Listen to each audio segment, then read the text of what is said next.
Harka fuunee asham akkam jirtu kabajamtoota daawwattoota televezyiinii FIB qophiin dirree ispoortii guyyaa har'aa jalqabeeti kan jiru qophii keenya har'aatiin dhimmoota ispoortii biyya keessaaf biyya alaa xiyyeeffannoo barbaadan irratti bal'inaan waliin mari'achaa kan turu ta'a. As istuudiyoo keessa kas waliin turu ana jireenyaa dinqisaa fi Ashannaafi Darajii ogeeyyii kaameraa keenya Abdii Dasaaleenyii fi Lammii Solomoon ta'u waliin ta'uun hamma xumura qophii keenyaatti akkan waliin turtan isin affeerra nu waliin turaasanii jenna.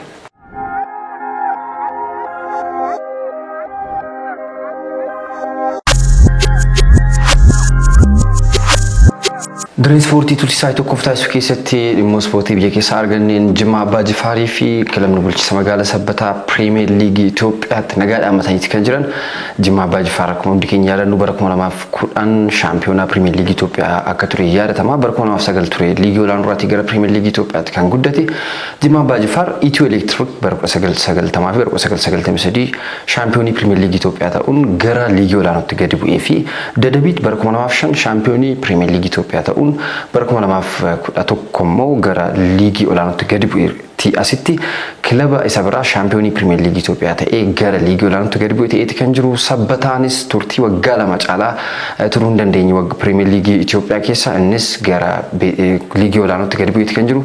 Dhimmi kun dhimmoota biyya keessaa bal'inaan irratti ilaalu ta'a. Qiddus Giyoorgis qabxii gateetti kan jiru. Faasiil galchi tokkoof duwwaatiin injifachiisaa jiru wal qabatee Qiddus Giyoorgis waliin garaagarummaan qabu gara qabxii tokkotti gad dhibbiseetti kan jiru. Taphoon beetkiing Piriimiyer Liigii Itoophiyaa lama qofaa tofaa garaagarummaa qabxii tokkootiin kilaboonni kunneen lamaan eenyutu shaampiyoonii ta'a kan jedhu akkuma itti oominaan akkan eegamu ta'a.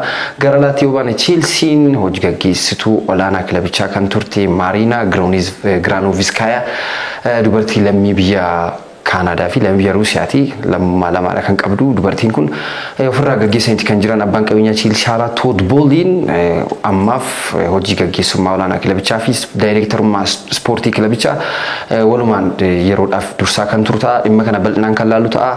Waa'ee haala ijaarsa kilabichaa fi egereen kilabichaa maal fakkaachuu danda'a waan jiru wal qabsiisne waa'ee Cheelsiis bal'inaan laalaa kan waliin turu ta'a. Amma xumura qophii keenyaatti akka waliin turaniif sin affeerra.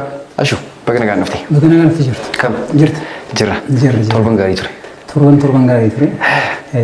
Jimmaa fi Sabbataa nagaadhaan hammataniiru Piriimiyer Liigii Itoophiyaatti.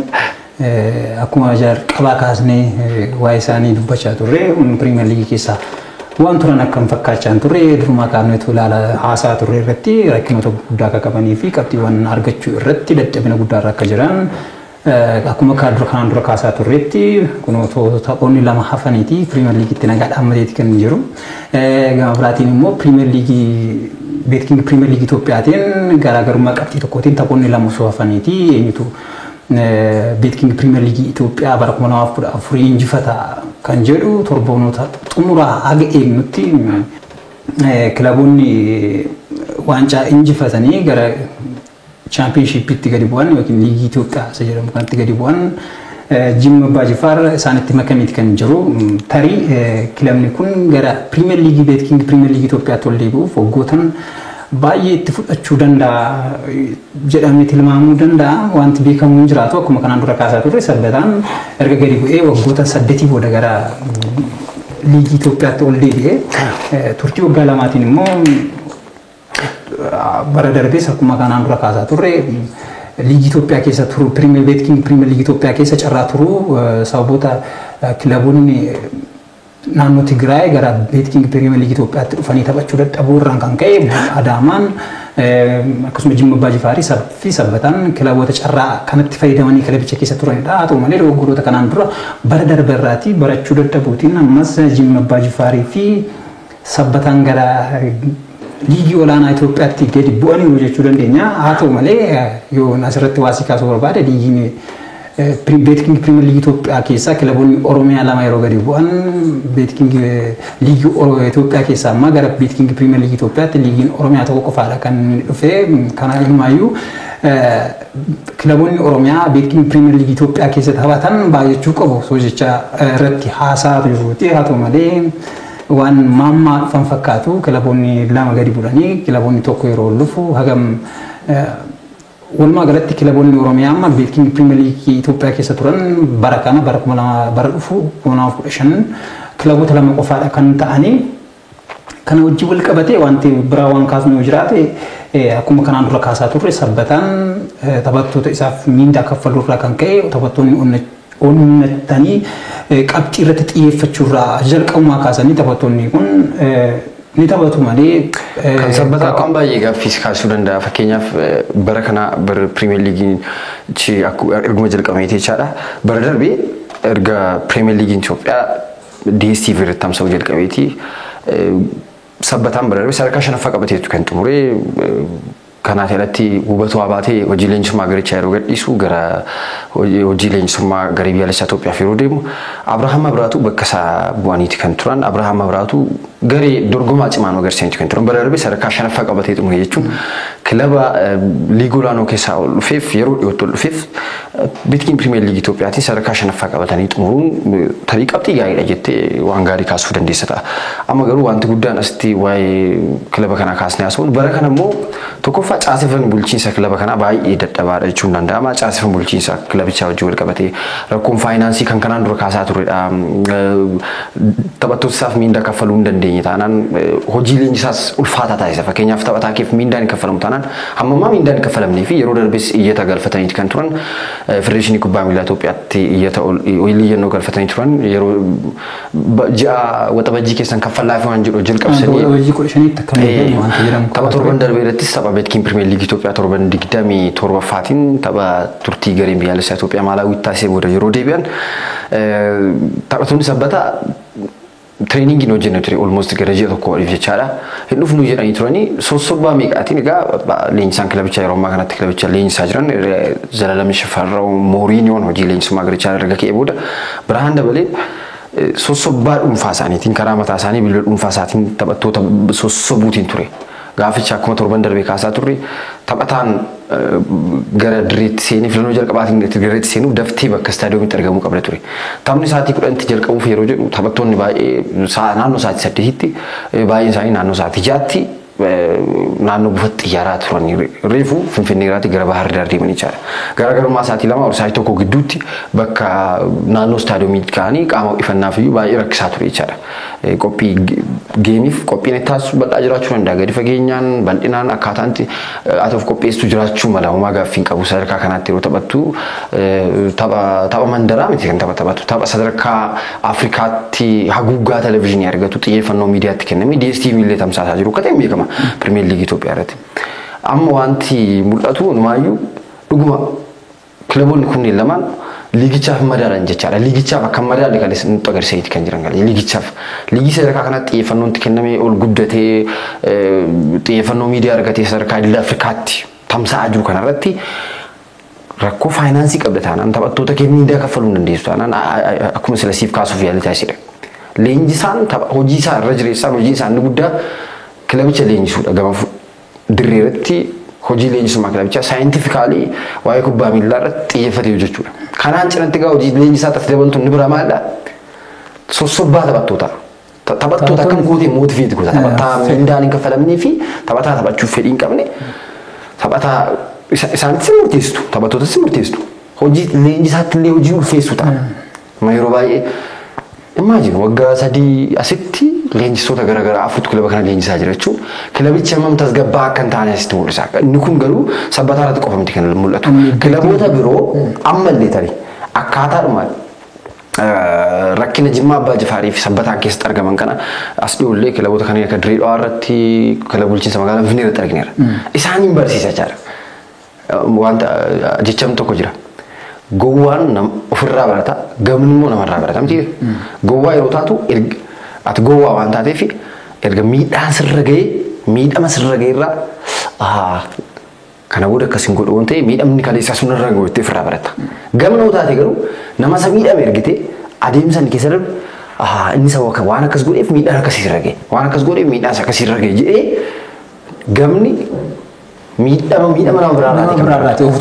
Kilaboonni keessatti the same procedure amma Jimmaa Abbaa Jifaarii fi kilaba bulchiinsa magaalaa Sabbataa keessa darbanii kufaatii kanaaf saaxilaman keessa jiran jiru. Kilaboonni miindaa taphattu isaanii hin kaffalle rakkoo faayinaansii rakkoo caaseffama bulchiinsaa keessa jiran kilaboonni kunneen kilaboota kanneen irraatii baratu jechaadha. Amma laaboraatoorii kilaboota ta'aa jiru jechaadha kilaboonni kunneen lamaan. Waggoottan 3 darban keessatti bara 2009 Jimmaa Abbaa Jifaaris waa'ee Jimmaa Abbaa Jifaaris kaasna ta'e bara 2009 dhufe 2010 shaampiyoonii Pirimeer Liigii Itoophiyaa ta'e. Jimmaa Abbaa Bunas kilaba magaalli Jimmaa godinni Jimmaa jeneraalii jechuudha dandeenya kilaboota Oromiyaati. Waggaa tokko caalaa turuu dandeenya gaddeebi'innis Jimmaa Abbaa Bunaas. Jimmaa Abbaa Bunaa gahumsa olaanaa. Innis yeroo gaddeebi'u inni kun immoo deebi'ee dhufe ture Jimmaa Abbaa Jifaar immoo deebi'ee dhufe ture. Himmaa jira moo wanta sitti kaasuu dandeenya maala. Amma immoo lamaan isaanii sirba gadi bu'ani. Kanumaayyuu yoo asitti waa tokko kaafne liigii Oromiyaa liigii Itoophiyaatti erga gadi buutee booda ol deebi'uun akka ulfaatu Jimmaa Abbaa Bunaa irraa barachuu hin danda'amu. Waggoota amma liigii olaanoo jettee biteetti bara dhufu immoo gara liigii tokkoffaatti gadi buufu. Bolla ture maal qarqara geeddibe Jimmaa Abbaa Bunaa ati waa'ee Premier League Itoophiyaatti ol dhufu jetta amma Premier League Itoophiyaa amma akkas ta'uu isaanii bara 2009 bara 2010 Champions League yeroo ta'an Gabramadiin Hayilee ture leenjisaa kilabichaa kan ture Gabramadiin Hayileen kilabicha gadhiisanii gara Maqalee Sabaa Indartaatti yeroo deeman Maqalee Sabaa Indartaa waliin Champions ta'uu isaanii ta'e eeggaddas kaasnee ture taphattoonni Jimmaa Abbaa Jifaar akka Champions ta'uuf sagargaaran hundi isaanii jibbachuun fadanda'u almost dhibbeentaa 50 ol kan ta'an baay'een isaanii gara 6-7-8 dhiyaatan isa faana gara isa wajjin gara Maqalee deemanii baay'een isaanii kan fakkeenyaaf Heenuuka Addunyaan Giyoorgis deeme kilaboota garagaraatti bittinaa Heenuuk Gamtee Safaa kallattiitiin gara Maqalee Sabaa Indartaatti kan isaan deeme maallaqa taphattoota gurgurtaa taphattoota kanarraatii argamu qofa xiyyeeffatanii jiru egereen kilabichaa maal ta'uu qaba I don't know waa'ee kana maallaqa murteessan beeku kanaati alatti immoo yeroo baay'ee qaamolee miidiyaa garaagaraa illee isaan waliin haasa'uuf waa'ee kilabichaa irratti isaaniin gaaffisan gaafachuu qabu gaafatamuu qabuuf yeroo gaafatan bilbilan kaasanii yookiin waajjira keessan ta'anii waan jedhu yeroo baay'ee kaa'u ture kan Jimmaa Abbaa Jifaar immoo bara darbe immoo hoggansa kilabichaa keessaa nam tokko maqaa dhahuun barbaachisu miidiyaa irraati maaliif taphattootaaf miindaan tun kafalamii ji'a 2-3 gahee sababa maaliifidha waan jedhu qaamni miidiyaa tokko yeroo isaan gaafachuuf bilbila isaanii bilbilu ani waa'ee waan beekuun qabu waan jedhu yeroo isaan deebisan argita. Waa'ee hoggansa kilabichaa ta'ee waa'ee kilabichaa beeku taanaan eenyutu beekame? Kilaboonni kun caasaan keessumaa caasaan bulchiinsa kilaboota kana Premier League beeking Premier League Itoophiyaatti ol deebisanii dorgomaa liigii ta'uu baatanirree beeking Premier League Itoophiyaa keessa turuutiif wanti isaan barbaachisu inni jalqabaa caasaawwan bulchiinsaa akkuma amma kaasaa turre kanaan dura dhimma maarkeetii faana wal qabatan irraa kaasanii gaggeessitoota kilabichaa waliin irraa kaase yerootti of sakatta'anii of jijjiiranii of ijaaruu qabanidha waan jedhamu ka'uudha kan danda'u asirratti. Sababni isaa kanaanatti abdii borii taphattoota ol guddatootaa irratti illee dhiibbaa uumuu qaba kun fakkeenyaaf gareen sabbataa garee taphattoota umurii isaanii 20 gadi qaba garee dubartootaas qaba. The same thing is happening on them. Isaan warratti taphattoota umurii isaanii garee 20 gadi ta'anii fi taphattoota garee kilaba bulchiinsa magaalaa sabbataa umurii dubartootaa irrattis miindaan tokko kaffalamee fi kan isaanis ijoollee muraasa lakkaa'amanii waan jiru. Inumaayyuu miindaa wagga gareen umurii 20 gadi kanaan dura dorgommii Bahar Daar irratti taasifameen yeroo isaan hoteela keessatti kaffaltiin hoteelaa qabamu kaffalamuu fi dadhabee achitti qabamanii turan miidiyaaleen garaagaraa kaasanii turan. Kanaati alatti isa kanaati alatti nama waan jechuu barbaadesitti ani amma in football way karaa football ta'e yookiin karaa kubbaa miilaa guddina taphattoota sanarratti dhiibbaa qabu qaban waan jechuu barbaadee fi xiinsammuu taphattoota sanarratti isa qofa osoo hin taane ijoolleen umurii isaa 20 kun waa'ee maalii yaadaadha kan isaan taphatan. Tarii as keessatti cimnee ga'umsa keenya agarsiisne garee isa guddaa keessa dhaqnee Premier League irratti taphannaa waan jiru yaada ijoollota jireenya taphattoonni umurii isaanii 20 gadi. Maaliif akaadaamii keessa amma akaadaamiin jiru biyya kana keessa garee wal guddatootaa irratti yeroo hojjettu garee wal guddatootaa keessatti garee keessa isa guddaa keessa taphattoonni us jala miidhaman yookiin bifa biraatiin ga'umsa taphattoota us jala gadis jala bu'ee argame taphattoota wal guddattoota fiddeetudha bakka isaanii buuftee kan taphattu. Amma taphattoonni kunneen abjuu kanaa qabaachaadhaan kan taphatan. Imagine amma sabbataan gaafa gara liigii olaanaatti gaddeebu isaan ijoolleen kunis abjuun isaanii inni guddaan kilabicha waliin waan isaan yaaduu danda'an gara liigii olaanaatti gad bu'u. Kanaati alatti tarii carraa kilaboota biraatiin filatamuu argatan immoo kilaboota biroo keessatti taphachuu carraa qabaachuu danda'u. Kilaboota biraa deemanii jiraatiin kilaboota biraa keessatti ga'umsa isaanii agarsiisanii of mul'isuuf yeroo isaanitti murteessan irraa arguu dandeessa kilaboota akka taphattoota ammati kaartii kanarraati umurii isaanii tariin beekamu taphattoonni kun bor taphattoota dandeettii olaanaa beeking Premier League Itoophiyaa irrattis akkasumallee garee biyyaalessa Itoophiyaa bakka bu'anii jijjiirama guddaa fiduu danda'an ta'uu danda'u hin beekamu kubbaa miilaa keessatti akkuma kanaan dura kaasaa turre. Kanaaf wal qabatee inumaayyuu kilaboonni kun lamaan qofa osoo hin taane kilaboonni Adamanis akkuma kana Adamanis qarqaruma kanarra kan deemaa jiru. Taphoota lamaan afanii muka murtaa'oo ta'ama. Adamaa yoo jettee Bahar Daar yoo jettee kanaati alatti Dirree Dhawaa yoo jettee kilaba bulchiinsa magaalaa Finfinnee yoo jettee walqixxee dabalatee kilaboonni kunneen shanan carraa gara liigii olaanaatti gadi bu'u qabu. Isaanis hireen kun isaan mudachuu danda'a. Kan warra kanaa taphni lama yeroo fuudha kan isaan mirkaneeffatan. Jimmaa Abbaa Jifaariif Sabbata. Waggoottan sadan darbaniiru sababoota garaa garaa fedhamanii kan liigii isaa keessa turan liigii kana keessa turuun qaban ture. Barabis pilee ofiitiin gara Pirimeer Liigii kan deeman. Sababa kilaboonni Tigraay beetkiin Pirimeer Liigii Itoophiyaa keessa hirmaachuu hin dandeenyeef jechaadha. Waan kana mul'ata kilaboota keessatti. Kanaafuu waan fedheefu kan kanaan dura dubbachaa turedha. Erga sagantaa kana erga jalqabneetillee irra deddeebiitii waa'ee kilaboota Jimmaa Abbaa Jifaarii fi waa'ee kilaba bulchiinsa magaalaa Sabbataa waan tumti kaasnee gadi fageessanii kaasnee otoo carraan kun otoo hireen kun isaan mudatiin dura wanta baay'ee kaasnee haasaati kan turre hanqinni furamee jiru ammaatti hanqinootuma kanaan dura mul'achaa turan kilaboota kanneen lamaan wal fakkaata baay'ee garaagarummaa maqaadha malee kun Jimmaa Abbaa Jifaar kun Sabbataadha malee rakkoon isaan keessa turan wal fakkaata. Rakkoo faayinaansii leenjistoota amma jijjiiruu dabalatee rakkoo bulchiinsaa istiraakcharii bulchiinsaa faayinaansii wantoonni kun koomanidha iddoo lamaanittu wantoota wal fakkaatoodha. Bulchiinsa magaalaa Sabbataa birattis Jimmaa Abbaa Jifaar birattis. Haa ta'u garuu akkamittiin irraatii of jijjiiruu qabu wanta jedhamu ammumaan kaasanii irratti waan hojjetamuu qabu fakkaata. Beetkiin Pirimeer Liigii Itoophiyaa tapha torban 28ffaatiin kaleessarraa kaaseetti kan taphatame akkuma silasiif caqasuuf yaali taasise Jimmaa Abbaa Jifaar Walaayittaa Diichaa waliin taphataaf galchii 2-1tiin injifatameeti kan jiru. Baay'ee tapha kanarratti dursaati kan turan galchii Masuud Mohaammed lakkoofse otoo dinqisiifaatiin bira darbuu hin dandeenyu galchiittiin daqiiqaa 24ffaatti saanduqa peenaaliitii ala fageenya irraati rukute tarii galchii Masuud Mohaammed lakkoofse sun galchii miidhagduu beetkiin Pirimeer Liigii Itoophiyaatiin bara dorgommii kanaatiin lakkaa'amte ta'uu dandeessi yookiin immoo kaadhimamtuu ta'uu dandeessi waan jedhu jira. Booda garuu Achisoo fi Fiqireen galchii lakkoofsaniin Walaayittaa Diichaan galchii 2-1tiin booda irraa ka'ee injifateeti kan jiru. Galchii tokkoof duwwaatiin dursaa boqonnaa baay'ee boqonnaa booda galchii wal lamaan kan irratti lakkaa'aman. Shaampiyoonummaaf dorgomaa kan jiru liigicha bara dorgommii jalqabaa irraatti kaasee hamma ammaatti dursaa kan jiru Qiddus Giyoorgis kaleessa Hadiyyaa Hosaanaatiin galchii tokkoof duwwaatiin dursaati kan ture. Amaanu'eel Gabra Mikaa'el ture galchiittiin Qiddus Giyoorgis Hadiyyaa Hosaanaa dursu kan lakkoofse. Boqonnaa dura ture galchiin kun kan lakkaa'ame Amaanu'eel Gabra Mikaa'el addaan xiqqoo ture galchii sana daqiiqaa 37 irratti kan lakkoofse. Boodarraa boqonnaa deebiidha daqiiqaa 8 irratti Zakariyaas ture galchiittiin Hadiyyaa Hosaanaan Qiddus Giyoorgis waliin wal qixxaatu kan lakkoofse. Kan nama ajaa'ibu garuu kaleessa daqiiqaawwan 80 gara dhumaa keessatti jechaadha. Gama Qiddus Giyoorgisiitti yoo ilaalte leenjisaan kilabichaa Zarimii Shangataa akka ta'een beekama. Daqiiqaawwan gara dhumaa irratti galchii tokko duwwaatiin turuusaniiti daqiiqaa 80ffaa yookiin taphichi godhamuuf daqiiqaan 10 akkas yeroo hafu galchiin irratti lakkaa'ame. Galchiin irratti lakkaa'ame amma gamaadha shaampiyoonummaaf dorgomaa jira dhiibbaa keessa jira. Faasil duubarraan dhufee isa qaqqabuu geeti kan jiru. Har'a Faasil kun injifatee kilaba bulchiinsa magaalaa Hawaasaatiin galchii tokkoof duwwaatiin injifatee garaagarummaan jiru qabxii tokko ta'e. The same thing is happening here. Isa Premier League irratti bara dorgommii kana argine. Manchester Cityin taphoonni liigichaa 10-13-14 yeroo hafan Liverpoolitiin garaagarummaa qabxii 11tiin wayitanii dursee yaadanna. Garaagarummaa sana hunda dhiphisee dhufe. Of course Liverpool injifachaa dhufe garuu hojii manaa Liverpool Manchester Cityin ofiin dhiphina keessa galchee ture dhiibbaa keessa galchee ture yaadatta.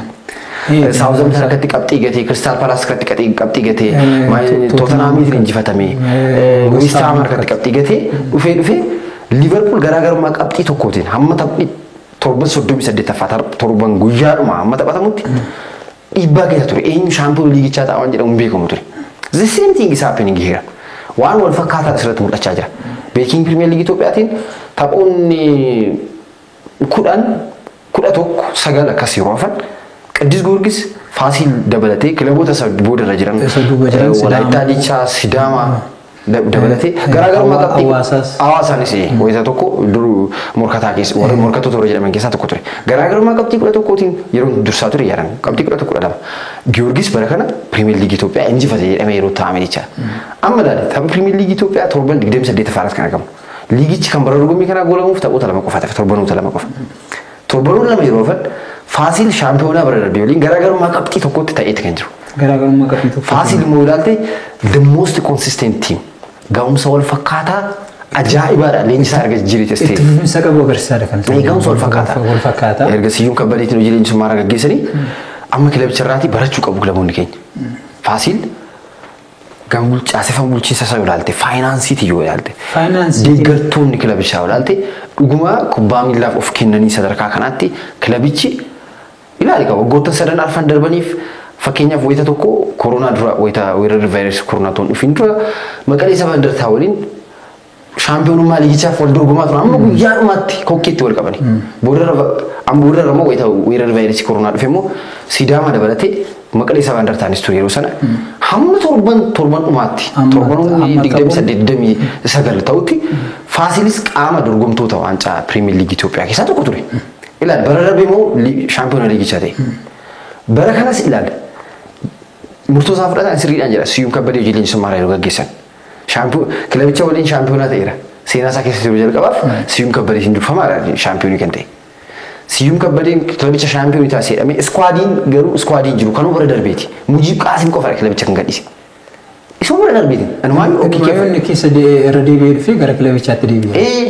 Iskwaadiin bara darbeetiin dorgomaa gahumsi isaanii dhaqanii yeroo bacancaratan maal godhu murtoon isaanii jalqaba uumaa gaaffii hin qabu leenjisaatti dhaqan murteessu taphattoota irratti waan taane fiigara hawwatu of course taphattoonni fiigara hawwatee qeeqtu jiraachuu mala malee Siyyuum Kabbadee hojii leenjisummaa kilabichaa irraa gaggeeffamuu qaba jedhanii murteessanii bulchiinsi kilabichaa murtii hadhaa murtii fudhatamuu qabu fudhate Haayiluutti fufsanii Haayiluun kunoo kilabuma sana kilabuma uumaa taphataatti dabalamee hin jiru Mujiib Qaasim turee biyya dhufe malee. Mujiib Qaasim dhiyoo kana galchii lakkoofsaa yeroo magaaf hin qabu har'as hawaasa irratti galchii tokko lakkoofsa yeroo darbes galchii lama lakkoofsee ture taphattiin isaan injifatan. Hawaasa injifatan. Meesii kamiin yoo ta'u galchii lakkoofsaa injifataa kilaba waancaa ta'e mul'ateera. Yeroo torbanoota kudha lama maal dura yoo yaadde Faasiil bara kana maal ta'e. Sadarkaa ja'affaarra ture beekta tokko. Kurnaffaarraati isaan daa'imaa dhufee amma sadarkaa lammaffaa qabate. Amma kilaba waancaaf eegamu keessaa tokko ta'eera. Tapha lamataffaa qabxii tokko garaagarummaan qabu tokko. Giyoorgis immoo kilaba waancichaaf harkatti galfateera. Gurruu waancichaa tokko qabateera jedhamee yeroo eegametti qabxii. Yeroo baay'ee kilaboonni kanaan dura dursaa turan akkuma kanaan dura kaasaa turre Maanchister Siitii fi Liivarpuul taphoota xumuraa irratti kan nervas ta'an yookiin immoo sodaan itti namu kilaboota kanaan dura dursaa turanidha. Amma kana dursaa turan. Kaleessa amma dogoggora Zariin Shangataan godhee keessaa tokko kaleessa wayita isaanitti wayita kilabichi qabxii barbaadutti galchii tokkitti dabalachuu qaba dirqama. Qabxii sadii qabatee ba'uuf dhiibbaa sana jalaa ba'uuf jechaadha. Fakkeenyaaf Ismaa'eel Orwaa Gooroochuu gama Qiddus Giyoorgisiitiin bara dorgommii kanaatiin galchiiwwan 10 lakkoofseera Piriimiyer Liigii Itoophiyaatiinis taphattoota muraasaa qofaattiin qofadha kan caalamu galchiiwwan hedduu lakkoofse akkuma liigichaatti sadarkaa shanaffaadha jira. Ismaa'eel Orwaa Gooroo teessoo jiirra kaayetu taphataa sararratti amala sararratti isaa qabu Amaanu'eelitiin galchisiinse Amaanu'eel tapha. Amaanu'eel kaleessa Amaanu'eel Gabra Mikaa'el waan danda'u gochaa ture gama sarara fuulduraatti qofaa ta'e. Boodarra garuu yeroo qabxii barbaadutti ati waancaaf taphachaa jirta taanaan taaktiikaal cheenjiin kee poozitiivii ta'uu qaba. Taphataa amalatti ittisummaa qabu baastee taphataa amala offensiivii amala jifachuu qabudha gararreetti seensuu kan qabnu malee qabxii Cirmaayyuu qabxii ishee tokkitti eegsifate buuf Haadiyyaa waliin ta'uun nafan lammoo taphoota qorumsa isatti fiduu danda'udha kilaba kanatti qabxii isa galchisuu danda'a Zariin Shangataa winning man meentaalitii kilabichaa irratti dhiibbaa fiduu danda'u kanis taphattoonni teessoo jiraarra turan illee yeroo isaan firastreet gochaa turan yeroo isaan qacarraawwan galchisa fuulduraatti uuman garaagarummaa qabxii bal'aadhaan dursaa waan turaniif yeroo isaan haga kana dhufanii itti dhiyaatan beekamaadha homa gaafa nama falmisiisu taphatti kilaboonni kun firastreet gochuun dirqamu waan ta'u fakkaata akkuma kanaan dura argaa turre Pep Guardiolaan tapha xumuraatiin akka inni firastreet gochaa ture argineetna haa ta'u malee Faasiil bara kana erga leenjisaa Siyyuum Kabbadeetiin adda bahee booda gahumsa walitti fufinsa qabudha kan agarsiisaa jiru. Yoo waa'een Faasiil kaasnu wanti biraa yoo jiraate akkuma beekamu bara darbe liigii kan injifate isadha ture. Haa ta'u malee faayinaansiitiin of jabeessuuf murtoonni murteessi keessaa tokko sagantaa geettu geessee qopheessaa ture. Mootummaan illee fakkeenyaaf mootummaan naannoo Oromiyaa mataan isaa. Miliyoona 25 kan isaan gumaachanii turanii karaa biraa dhaabbattoota garaa irraati faayinaansiitiin karaa of cimsuuf danda'aniin hojiiwwan hojjetamee qabu. inni kun kilaboota kaaniif barnootaadha akka barnootaatti kan fudhatamu yoo ati qopheessite malee yoo ati ofii kee sochoote malee qaamni biraa dhufee kootu akka kanaatti qopheessii nuti akka kanaattiin si gargaaraa yookiin immoo akkanaatti harka si qabna waanti jedhamu hin jiru.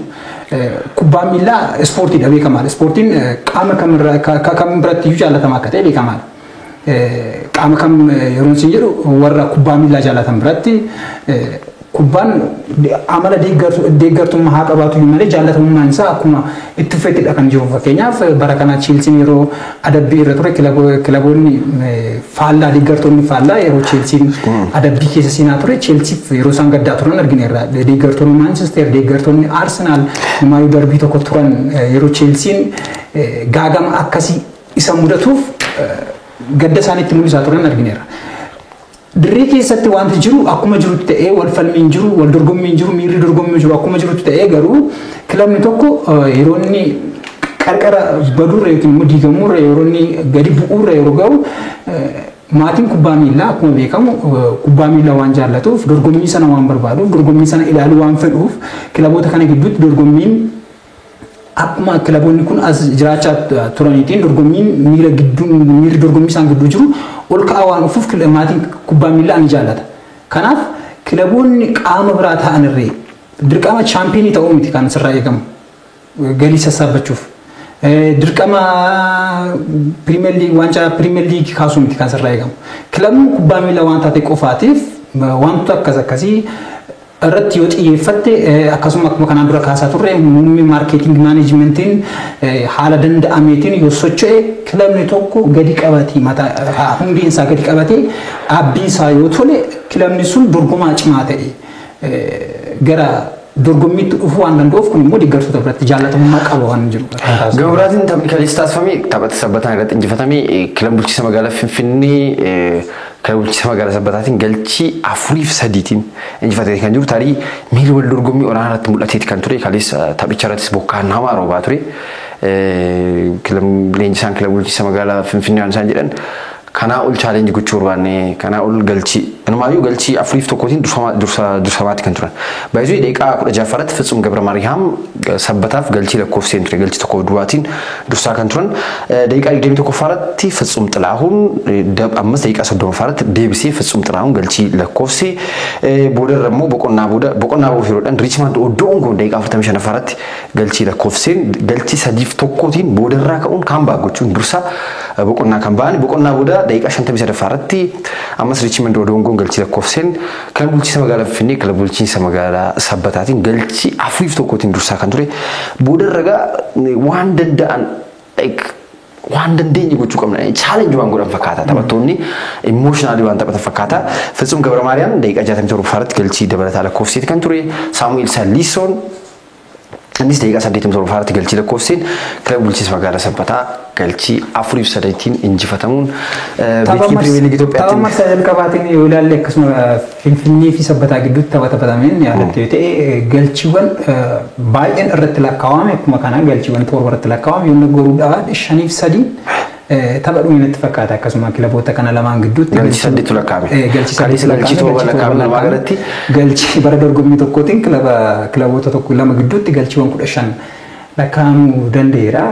Wantoonni garaagarummaan isaanii gidduu jiru murtii olaanaa ture haa ta'u garuu tapha Abubakar Naasir tapha xumaasaa buna Itoophiyaaf taasiseeti kan jiru taphataan Maamiloodii Saandaawuns kilaba Afrikaa kibbaa mallatteessu yaadatamaa taphataan shaayii buna Itoophiyaa fi garee biyyaalessaa Itoophiyaa Abubakar Naasir har'a Arbaa Minch waliin taphachuun galchii 1-2tiin ture buna Itoophiyaa kan injifatame Abubakar Naasir turtii waggaa 6 buna Itoophiyaa waliin dabarseetti ol guddatoota irraa kaasechaadha. Galchiiwwan 70 buna Itoophiyaaf lakkoofseeti kan jiru taphataan ajaa'ibaa kun kana taphataan kun baay'ee bilchaateera.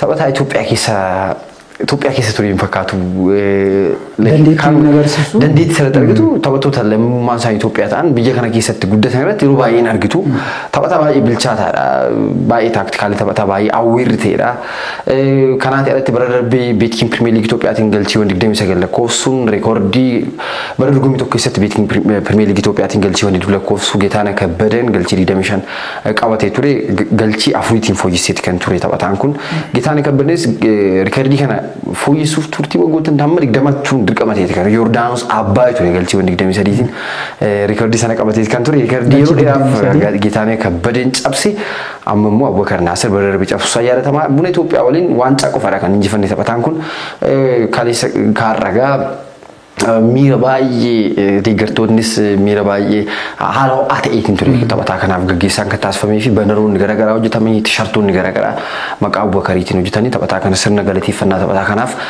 taphattoonni muraasni istaadiyoom intarnaashinaal Bahar Daaratti argamanii kan turan Faasil Hawaasaatiin galchi tokkoof duwwaatiin injifateeti kan ture sila kaasuuf yaaltaasne Mujiib Qaasiim ture galchittiin Faasil Hawaasaatiin injifatu kan lakkoofse Faasil boqonnaa dura tapha ajaa'ibaa dinqisaa taphateetiin kun boqonnaa booda garuu galchii dabalataa lakkoofsuun baay'ee xulfaatee kan ture warri Hawaasaas gara fuulduraatti daran deemuun baay'ee isaan qoraati kan turan waan fedheef beetii qabsiisee biraan darbiin dura waan inni kaasuuf barbaade Abubakar Naasir irratti akkuma beekamu Abubakar Naasir ijoollummaa isaatii kaasee kubbaaf akka inni of kennaa ture beekamaadha umurii ijoollummaatti gara magaalaa Harar deemee yeroo inni achitti kubbaa taphachuuf carraa argate sanatti fayyadamee gara buna Itoophiyaatti as deebi'ee buna Itoophiyaa keessattis of bilcheessee garee biyyaalessa Itoophiyaatiif bu'aawwan gurguddaa buusaa jiru garee biyyaalessa garee kubbaa miilaa buna Itoophiyaatiifis taphataa irra deebi'anii arganne jedhamuun yoo namatti ulfaaterree tarii taphataa ga'umsa olaanaatiin argamudha. Kana booda turtiiwwan waggaa ja'a booda buna Itoophiyaa waliin gargar beeti kan jiru. Dubbateeti kan jiru kilaba kana wajjin jaalala deeggartoonni isatti agarsiisaniin kilabicha keessatti jaalala isaan isatti agarsiisan hiriyoonni garee isaa waahillan isaa jaalala isatti agarsiisaniin kilabicha irraa adda ba'uun baay'ee kasatti ulfaatee ture miira tarii baay'ee emotional ta'e dubbateeti kan ture. Karaa jalatti garuu guddina kubbaa miillaasaaf dagaagina kubbaa miillaasaaf gara liigii Premier League Itoophiyaa irra fooyya'aa ta'e carraa liigii Premier League warra Afrikaa kibbaa keessa taphachuuf carraa kan argachuunsaa isaaf waan guddaadha gama tokkoon garee biyyaalessa Itoophiyaa karaa tokko ta'uu danda'a gara Awuroopaatti illee yookiin liigii kan Afrikaa kibbaa irra liigii fooyya'aa amma ta'e irra deemee carraa taphachuu argachuuf iskaawutingi tiimiin baay'ee yeroo baay'ee iskaawutingi tiimiin kilaboota Awurooppaa garaagaraa illee ija isaanii gara Itoophiyaa otoo hin taane gara Afrikaa kibbaa fa'a gochuuf irra baay'ee salphaadha. Biyyoota Afrikaa dhiyaarra jiranii fi gara Afrikaa kibbaatti kan isaan caalchisanii kana qofaatu hin taane Arbaa Mincoon irree taphattoonni Arbaa Minc dirree keessatti kabaja isaaf qaban mul'isaniitti kan turanii akkasuma waan gaarii si hawwine jechuutiin taphataa kanarraati waan adda ba'an fakkaatu liigii keessa taphachuu qofaatiin kan yeroof adda balirraa baay'ee. Waan fedheef yeroo keenya jildeemuuf Abubakar Naasiriif carraa gaarii hawwaa kabajamtoota daawwattoota televezyiinii FIB hordofaa kan jirtan qophii dirree ispoortiidha. Dhimma ispoortii biyya keessaa yeroo xumurru dhimma ispoortii biyya alaatii argannetti kan deemnu ta'a. Turtii booda walitti deebinaa amma xumura qixxeenyaatiin waliin turaasiniin jenna eessayyuu hin deemina.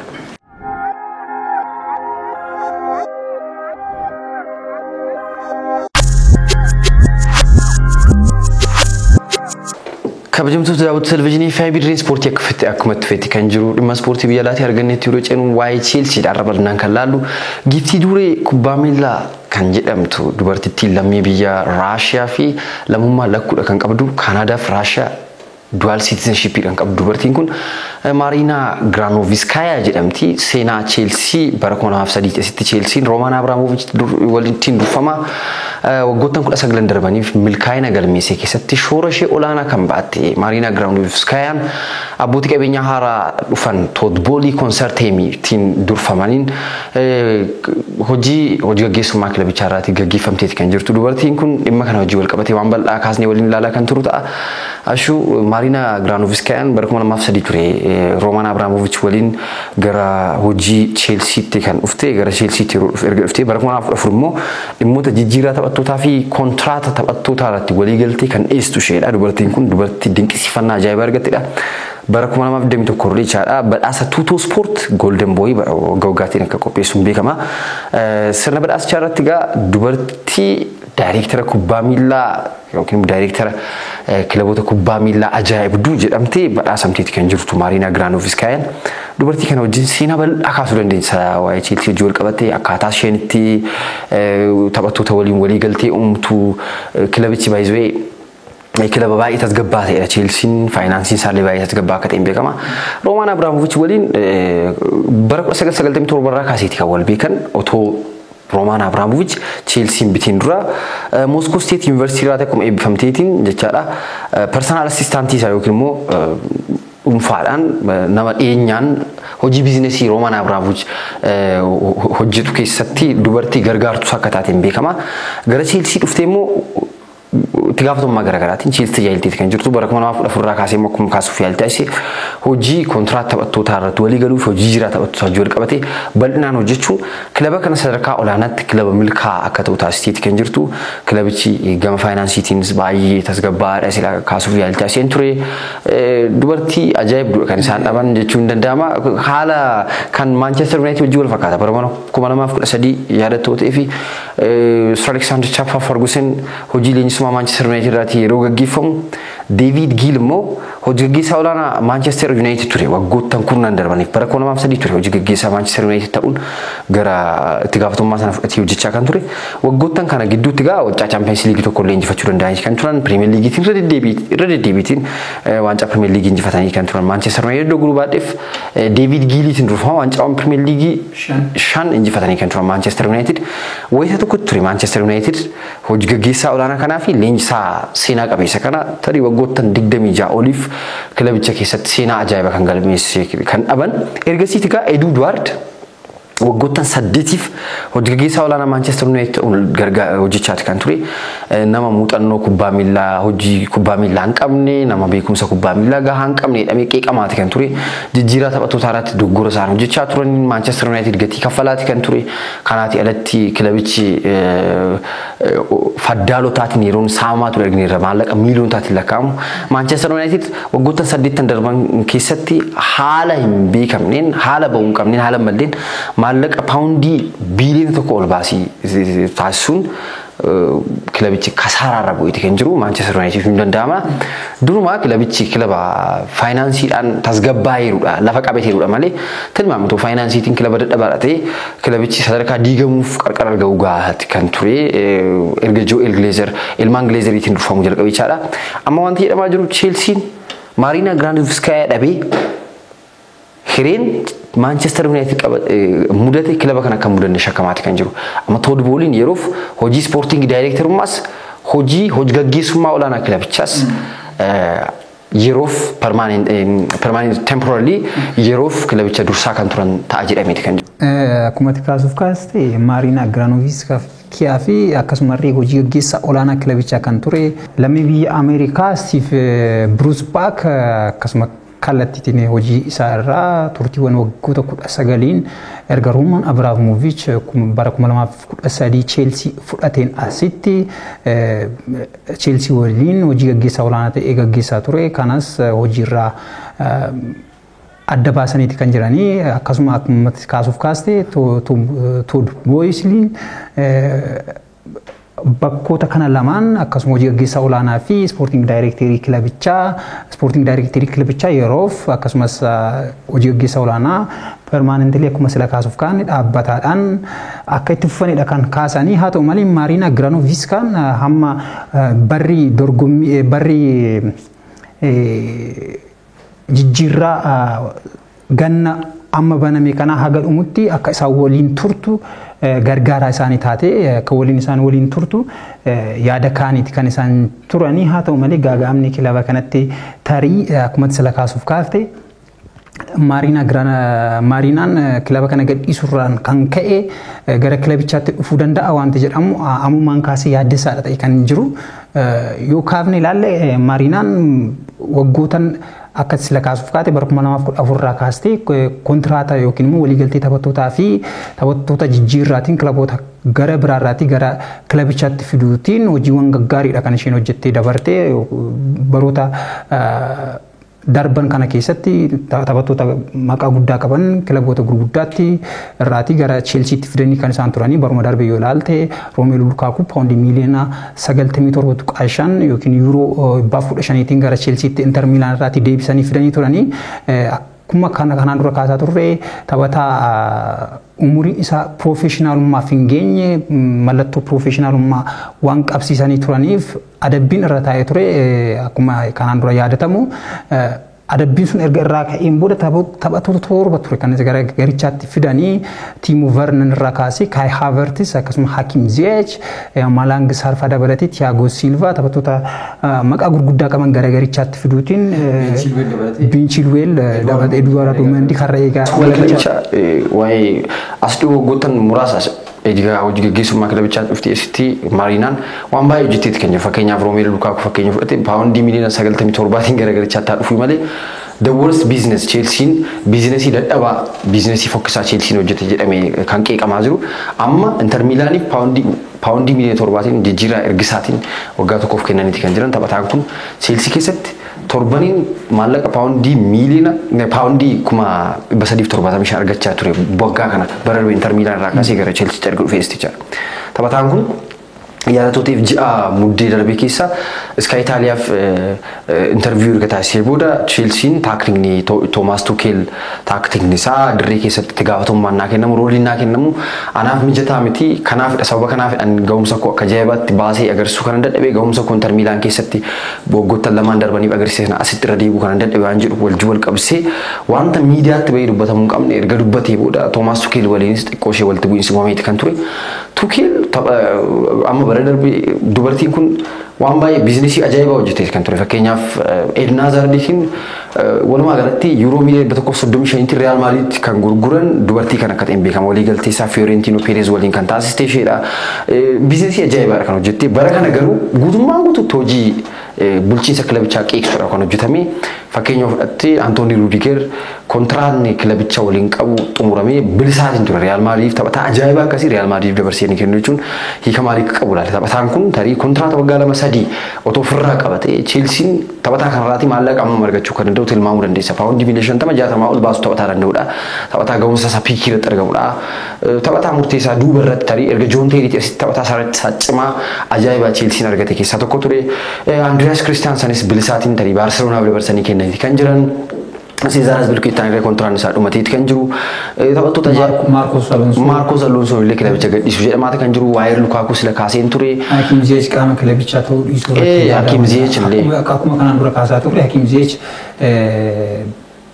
Ajax Amsterdam irraa kan isaan garii isaanitti fidanii haa ta'u malee Ajax Amsterdam irraa erga dhufee ga'umsa Ajax Amsterdam keessatti argaa turre isarraa arguu dadhabneetu kan nuti isa Maariinaa waliin waliin qabsiistu gaanne inni kun dhimma bulchiinsaati inni kun immoo dhimma taaktikaati dirree irratti taphataa kana kan godhee fayyadamuu qaba Thomas Tuchel beeka garuu ishee yeroo baay'ee kan ittiin jajamtu taphat biizinasii irratti gonkumaa nyaatamtu waan jedhamu biizinasii irratti gonkumaa nyaatamtu wanta faayinaansii kilabichaa miidhuu ngootu jedhama yeroo baay'ee wanta dubbatamu dubartiin kun miidiyaaf illee yeroo isheen baatee ibsa gaazexeessituuf kennitu illee argitu waggoottan amma kana hojii sadarkaa hooggansa olaanaa Chelsea keessaa tokko taate bara 2003 kan gara Chelseatti dhufte imagine hojiiwwan garaagaraatiin bara 2004 immoo hojii gaggeessuu olaanaa kilabichaa taatee muudamte waggaa amma kana keessa miidiyaaf illee yeroo isheen baatee ibsa kennituun argamu Roman Abramovich namoota eenyutti itti amanu keessaa tokkodha. Otoo Roman Abramovich waa otoo hin waan murteessitee kaatee nutti himtee rakkoon qabu jedhee nama xamanudha. Bara kun dhimmoota dhuunfaa Roman Abramovich illee kan arreenji godhu isheedha jedhama. Fakkeenyaaf yeroo inni guyyaa dhalootaa isaa kabajatu guyyaa dhalootaa isaa isatti kabajachuu qabu maal kan jiru waan hunda ishee arreenji godha. Diyaarii isaa yaadannoo isaa irratti yaadannoo isaa irratti illee ajandaa isaa harkaa fuutee yaadannoo qabdii fi waan tokko kana dagachuu qabdu. Sadarkaa kanatti personal assistant isaati. Keessummoota garaagaraa fakkeenyaaf dhuunfaadhaan namoota Roman Abramovich wajjin wal arguu barbaadan wal dubbisuu barbaadaniif dhuunfaadhaan yeroo isheen sadarkaa kanatti illee yeroo isheen dhimmoota garaagaraa adjust gootuuf argita. Kanaaf illee bara 2009 waan isheen hojjette keessaa hojii ajaa'ibaa tokko yeroo sana leenjisaa Chelsea kan ture Luis Felipe Scolari turani. Felipe Scolari Didier Drogba waliin walitti bu'iinsi uumamee kan ture. Wanca Champions League Europa marsaa walakkaa xumuraatiin Chelsea Barcelona walitti dhufaniiti kan turan. Wayita sana ture rakkinni guddaan kan uumame. Didier Drogbaan rakkina naamusaa dirree keessatti agarsiiseen UEFA'n waldaan kubbaa miilaa Awurooppaa illee taphataa kana adabeeti kan ture. Roman Abramovich taphataan kun rakkina naamusaa dirree keessatti agarsiiseen kilaba keenyarraa ari'amuu qaba waan jedhu murteessan. Kontiraan isaa dhumuuf ture yeroo sana. Maariinaan maal jette rakkina qabu dhimma kana naaf dhiisa anaaf qofaaf dhiisa waa'ee Didier Drogbaa anaaf qofa dhiisa jette taphaticha waliin dhuunfaadhaan personaalii dhattee walii galte kontiraata waggaa 3 dabalataa Chelsea waliin extend akka godhu mallatteessiste. ergasiti taphataan kun Chelsea waancaa FA Cup wayita lama injifate waancaa Premier League Ancelotti wali waancaa Premier League kan injifatu gargaaree ture kanaa jedhe dabalataati waancaa Champions League Euroopaaf xumuraan wayita lama gahanii ture wayita tokko immoo maayyuu decisive penalty isa ture kan lakkoofse Manuel Neuer irratti taphataa kana dhabuuf qarqara gahanii turan galchii jalqaba naamanaa jettee rosa galchii jalqaba isaaniitiin wal qixxaatanii gara penalty kan akka diimaa isa maayyoote isa leeyote galchiitiin fakkeenyaaf galchiitiin Bayern Munich dursa qabatu Thomas Muller ture kan lakkoofse sana booda Didier Drogba kubbaa rogarraati waan maataan qilleensa dargee fi addaan tibbuun galchii lakkoofse erqixaatanii turan within a minute daqiiqaa tokko booda immoo balleessaan Frank Riberytiin penaltii saanduqa penaltii keessatti raawwateen penaltii irratti kennamee ture penaltii sana Arjen Robben ittiin fayyadamu habaatu iyyuu malee so garuu amma waa'ee Didier Drogba yookaan Chelsea keessatti taphataa one of the legends jettee maqaa dhoof ture Chelsea keessatti taphataa kana dhabuuf gaarii turan wayitagaa erga Didier Drogba Chelsea keessatti kontiraataa haaraa waggaa 3 kana mallatteessee waancawwan Chelsea Didier Drogba waliin injifate keessatti shoorri Didier Drogba sararfuu duraatti akka gareettis inni garicha gargaare shoora isa olaanaa yookiin isa decisive jettu taphataa murteessaa jettee caqasudha taphataa akkasii akka walii galtee gama faayinaansiitiin kilabii tasgabbaa akka ta'u gochuu irratti hojii isheen hojjette baay'ee nama ajaa'iba walii galtee taphattootaa fi leenjistoota faana qabdullee kan sana qofa osoo hin taane hojii gaggeessitoota kilaboota sana keessa sadarkaatiin jiran yoo kaafte Peter Cech faana Peter Cech technical fi performance advisory da isa faana walitti dhufeenyaan akka isheen hojjettu beekamaadha Thomas Tuchel leenjisaa kilabichaa waliin walitti dhufeenyaan kan isheen hojjettu sana qofa osoo hin taane CEO kilabichaa kan ta'an Laursen fi eeguni fafaana ri akkasuma walitti dhufeenyaan kan isheen hojjettu sana qofa osoo hin taane akkas kaasaa turre waggoota 19 booda kilabicha kan gadhiise Bruce Baak waliin reechee hojii gaggeessaa olaanaa kilabichaa faana walitti dhufeenyi isaan qaban baay'ee kan hawwatamaa turedha hojii hojjetan sanaaf akka isaan milkaa'an walitti dhufeenyi namoota lamaan gidduu jiru hojii tokko hojjechuuf walitti dhufeenyi namoota sanaa baay'ee murteessaadha namoonni sun walii galteen qaban taanaan hojiin sun milkaa'uuf rakkinoota baay'ee gufuuwwan baay'een fuuldura isaanii taa'uu danda'u gufuuwwan baay'ee gufatanii hojiin sun milkaa'ina dhabuu danda'a haa ta'u malee walitti dhufeenyi isheen namoota kana faana qabduutiin kilabicha kana sadarkaa olaanaarra kan isheen geessitee jirtu. Roman Abramovich waa'ee ishee yeroo dubbatu maal jedhas fakkaata dubartii hojii isheef amanamtuu dubartii bakka dhaqxeen dheedhessine dubartii kutattuu waan murteessitu maaliif murteessuu qabdu dubartii beektu jedhee yeroo baay'ee kan jechu keessattuu miidiyaa irratti baatee mul'achuu miidiyaa irratti immoo wakabaa uumuun barbaadu dubartiin kun yeroo baay'ee showuu hin jaalattu aangooma kanaa qabaattee iyyuu miidiyaa irratti baatee yeroo ishee waan tokko dubbattu like hin argitu badaa hojii ishee callistee she silent killer omeertaa wanti jedhamu jedhamti fakkeenyaaf omeertaa jechuun kiriminaal koodiidha kibba xaaliyaanitti maafiyaan xaaliyaan yeroo baay'ee yeroo yakka hojjetan kiriminaal koodii omeertaa irratti omeertaa waan jedhamu jira koodiin omeertaa koodi callistee sagaleen ishee ta'uun dhaga'amiin hojii guddaa dubartii hojjettu koodiin ishee omeertaadha waan tokko hojii ishee qofa akka mul'atu hojii ishee nama bara darbee baruma kana keessa Thomas Tuchel bara darbee gidduu mudii irratti natti fakkaata waan dogoggora baay'ee bara hojii leenjisummaa Chelsea kan qabate Frank Lampard hojii leenjisummaa garichaa gaggeeffame waggaa isaatti waggaa tokkoffaa isaa kabajuu ture hojii leenjisummaa Chelsea erga qabatee waggaa tokkoffaa koo jedhee anniversary wayii tokko ture Thomas Tuchel hoteela Grand Pearl jedhamu tokkotti naannoo staadoomii giddugala shaakala Chelsea Koobahamitti kabajuu wayii tokko ture kabajicha irratti gaa Thomas Tuchel dubartii kana affeereetti kan ture kanaaf irratti taphataa ajaa'ibaa raagbii kan ture deeggaraa Chelseadha Chelsea wajjin baay'ee nama baay'ee attachmentii qabudha David Redfern nama jedhamu tokko ture innis ture achirratti dubartiin kun argamtee ture affeerraa sanatti argamtee ture suura ka'uun jaalattu viidiyoon akka waraabuun barbaadu almaayyuu suura yaadannoo qofa jedhee yaadannoo qofa kana rakkoon qabu jedhee David waan godhistani suura ka'e sana Instagram irratti maxxanse Instagram irratti maxxanse sana itti dheekkamte bilbilte waan miidiyaa irratti ba'uun barbaadu suuta jettee hojii ishee qofa of dhokattee hojii ishee qofa jechuudhaan kan beekamtu she silent assassin jedha Roman Abramovich yeroo ishee jechuudha omeertaa warri xaaliyaan immoo kiriminaal koodiitii yeroo koodii warri maafiyaatti walwaamedha yakka hojjettu warri maafiyaa xaaliyaan yeroo rakka hojjetan sagaleen isaanii dhaga'amu uffata gurraacha uffatu hojii isaanii qofa hojii jechuudha. isaanii qofa Isheen kunis yeroo biraa yaa isheen kunis akkasii yeroo suura ishee illee fuudhanii Instagram irratti illee maxxansan waa'ee maaliif akkas ta'a jettee sadarkaa eegamuutti nama geesse. hojiin aduu.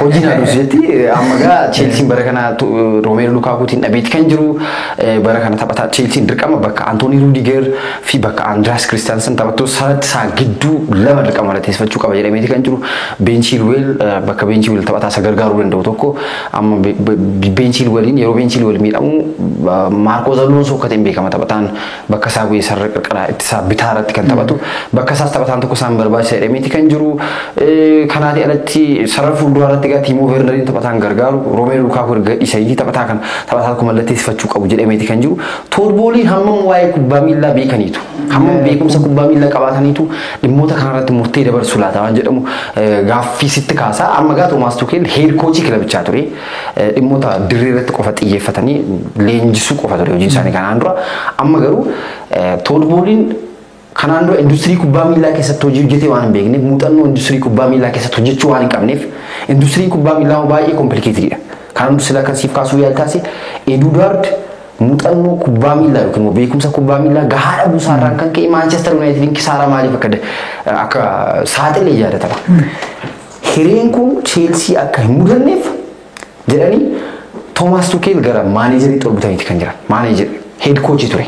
Maaneejar dhimmoota jira taphattoota irrattis akka murteessuuf taphataa leenjisaa kilabichaa kana head coach kan ture aangoo isaa gara maaneejingitti ol butaniiti kan jiran I don't know maqaan isaanii Richarlison waliin kaa'ate kan jiru taphataan kunis gara sana deemuu barbaada waan jedhameeti kan jiru Raheem Sterling Manchester City irratti mallatteessifachuufis baay'ee Chelsea waan odeeffamu jira zi Atletic irraa dubbiseen ture sababoota garagaraaf taphataan kun City gadhiisuu barbaada City taphataa kana gadhiisuu barbaada jedhameeti kan jiru Raheem Sterlingin euro miliyoona 50 irratti maxxanseetti kan jiru taphataa kanarratti taphataa kana ilaalte lakkoofsaatiin waggoottan ja'an darbanitti taphataan Chelsea hamma isaa liigii irratti galchee lakkoofsan jiru waggaatiin ilaalte staatii isaa ilaalte Sterling Chelsea fakkeenyaaf bara darbee taphataa sarara fuulduraa isaanii bara dorgommii goolame kana Chelsea Romelu Lukaku fi Timo Werner ture. Timo Werneris Romelu Lukaku sama isaa galchee lakkoofsni bara darbee Timo Werner ture sarara fuulduraa Chelsea kan dursaa ture. Ammas Olivier Giroud wayita tokko ture. Kanaaf irratti Diego Costanis taphataa sarara fuulduraa Chelsea tajaajileeti kan ture. Mourinho Sarriin warra deddeebiitiin Eden Hazardiitiin sarara fuulduraa osoo fayyadamaa turan yaadanna. Turtii Raheem Sterling Manchester City keessatti taasise waggaatiin galchiiwwan bara dorgommii tokko keessatti lakkoofsa hojii wal qabdee ilaaltu taphataan Chelsea hamma taphataa kanaas galchiiwwan lakkoofsi jiru. Kubbaa akka inni qisaasessu beekta of course. Isa kana tilmaama keessa galchuu qabda. Inni qisaasessa garuu still he is better than taphattoota sarara fuulduraa Chelsea irratti waggoottan darban waggoottan as dhiyoo keessatti taphachaa turan isaan irra fooyya'aa ture. Richarlisonis argachuuf carraa qabu dhameeti kan jiru yeroo biraa bal'inaan deemna waa'ee Chelsea sa'aatii keenya waliin deemuuf kabajamtoota daawwattoota televezyiinii FIV hordofaa kan turtan qophii ispoortii keenyadha. Turtii isaa tokkoof waliin taasisneerra dhimma ispoortii biyya keessaa fi biyya alaa xiyyeeffannoo barbaadan irratti bal'inaan kaasnee mari'achaati kan turre as istuudiyoo keessa kasii waliin ture ana jireenyaa dinqiisaa fi Ashannaafi Darajee ogeeyyii kaameraa keenya Abdii Dasaaleenyii fi Lammii Solomoon waliin ta'uun turtii taasisneeti kan jiru. Yeroo ta'an dhimmoota biroo qabannee walitti deebinutti nagaan tura horaa bulaa deebana.